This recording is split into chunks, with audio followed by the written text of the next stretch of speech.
me. The Minister for Agriculture from China was looking for me. Everybody from Estonia, some of the countries I've never heard about. They wanted Kenya. It was a proud moment for me and Kenya. We should be very proud of this leadership. We should be very proud of Kenya. It was a great moment. For what we have been doing since yesterday, for me, it is just a very simple thing. Just to implement.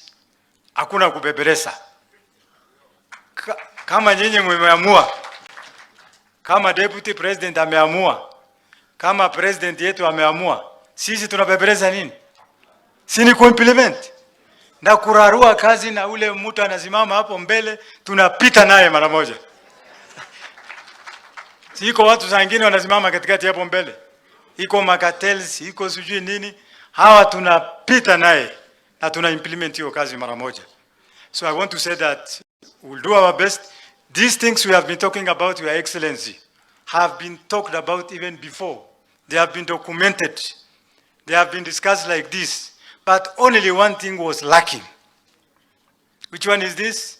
The political will.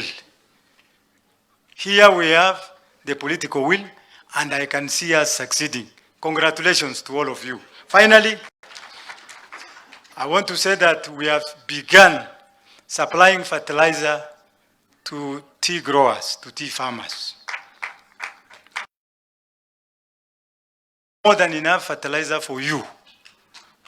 We have already mapped you. We have mapped tea farmers under KTDA.